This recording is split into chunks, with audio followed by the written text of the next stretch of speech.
Hello friends, अस्सलाम वालेकुम and welcome to reality stories. दोस्तों, विंडीज अमेरिका में मौजूद एक फास्ट फूड रेस्टोरेंट है। इसको 1969 में डेव थॉमस ने बनाया था।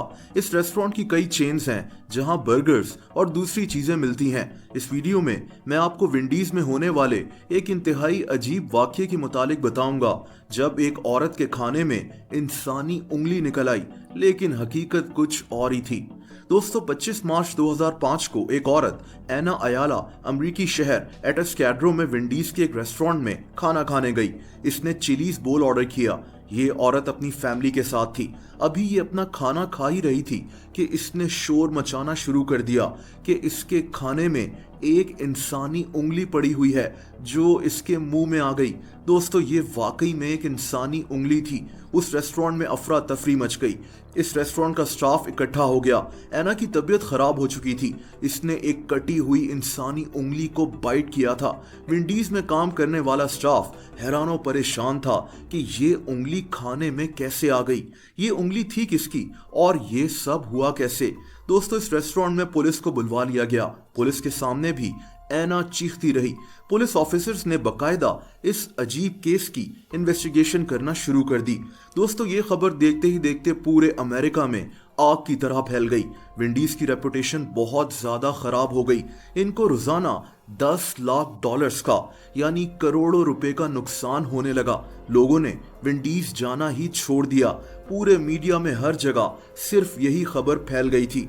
विंडीज की मैनेजमेंट बहुत परेशान थी। पुलिस तो अपनी इन्वेस्टिगेशन कर ही रही थी, लेकिन विंडीज ने भी अपने तौर पर इस मामले की छानबीन करना शुरू कर दी। इन लोगों ने ना सिर्फ इस रेस्टोरेंट बल्कि जहां से विंडीज का स्टॉक आता था वहां भी हर चीज को चेक कर लिया, लेकिन ये उंगली कहां से आई थी, ये बात अभी भी किसी की समझ में नहीं आ रही थी। इस दौरान एना ने विंडीज के खिलाफ अदालत में केस दायर कर दिया। इसने कहा कि इस वाकये के बाद ये बहुत ज्यादा परेशान है, इसकी सेहत भी खराब हो गई है और अब विंडीज इसको इसके बदले पैसे अदा करे।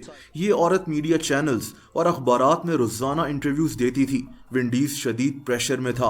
इनकी मैनेजमेंट को कुछ समझ में नहीं आ रहा था। इनका कारोबार खत्म होने को आ गया था। दोस्तों, विंडीज ने इस उंगली की फॉरेंसिक इन्वेस्टिगेशन करवाई तो कुछ अजीब बातें सामने आई। एक तो अगर ये उंगली खाने में पक रही थी तो ऐसा लग ही नहीं रहा था कि ये उंगली पकी हुई है। लेकिन सबसे ज्यादा हैरत अंगेज बात यह थी कि एना ने कहा था कि ये उंगली इसके मुंह में आ गई थी, लेकिन इस उंगली से एना के सलाइवा यानी मुंह के कोई ट्रेसेस नहीं मिले थे। यानी ये उंगली एना के मुंह में गई ही नहीं थी। विंडीज को अब शक होना शुरू हुआ कि ये औरत झूठ बोल रही है। ये लोग ऑलरेडी बहुत नुकसान उठा चुके थे, इसीलिए इन्होंने फौरन इस मामले की मजीद इन्वेस्टिगेशन करना शुरू कर दी और फिर इनके होश उड़ गए।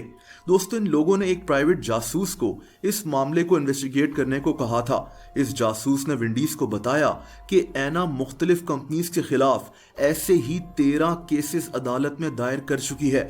यानी अदालत में केस करना इस औरत के लिए नॉर्मल बात थी। ये औरत हर केस में ऐसा ही दावा करती थी और फिर उन कंपनी से पैसे तलब करती थी। एना प्रॉपर्टी के फ्रॉड में भी मुलविस थी। यानी ये औरत एक फ्रॉड लग रही थी। विंडीज ने पुलिस को ये सारी बातें बताईं और पुलिस ने एना से तफ्तीश करना शुरू कर दी। दोस्तों, पता ये चला कि एना और इसका शौहर जेमी इसी तरह से फ्रॉड करने के माहिर हैं। एना ने किसी और का घर भी एक औरत को बेच दिया था कि ये मेरा घर है और $11,000 एडवांस भी ले लिया था और फिर ये औरत गायब हो गई थी। यानी इसने ऐसे कई फ्रॉड्स किए थे। लेकिन असल सवाल ये था कि ये उंगली किसकी थी। दोस्तों, इसका जवाब भी पुलिस को मिल गया। एना का शौहर जेमी एक कंपनी में काम करता था। उसी कंपनी के एक मुलाजिम ब्रायन की उंगली काम करते हुए कट गई थी। ये उंगली जेमी ने संभाल कर रख ली थी और फिर इसने अपनी बीवी के साथ मिलकर ये सारा प्लान बनाया था। ये लोग विंडीज से अच्छे खासे पैसे निकलवाना चाहते थे। बाद में डीएनए टेस्ट ने भी ये बात साबित कर दी कि ये उंगली उसी मुलाजिम ब्रायन की थी। पुलिस ने एना और इसके शौहर जेमी को गिरफ्तार कर लिया था। एना को जनवरी 2006 में 9 साल के लिए जेल भेज दिया गया था, लेकिन बाद में इसको 4 साल के बाद छोड़ दिया गया था। दूसरी तरफ विंडीज ने सुख का सांस लिया, वरना इनका कारोबार तबाह हो रहा था। ये कहानी आज भी लोग याद करते हैं। दोस्तों आप लोग मुझसे इंस्टाग्राम पर भी कनेक्ट कर सकते हैं, उसका लिंक नीचे डिस्क्रिप्शन में मौजूद है। वीडियो पसंद आई हो तो वीडियो को लाइक जरूर कर दें। ऐसी इंटरेस्टिंग वीडियोस देखने के लिए इस चैनल को सब्सक्राइब कर लें और बेल आइकन पर भी हिट कर दें ताकि इस चैनल की वीडियोस के नोटिफिकेशंस आपको मिलते रहें। अपना बहुत ज़्यादा ख्याल रखें। अल्लाह हाफिज़।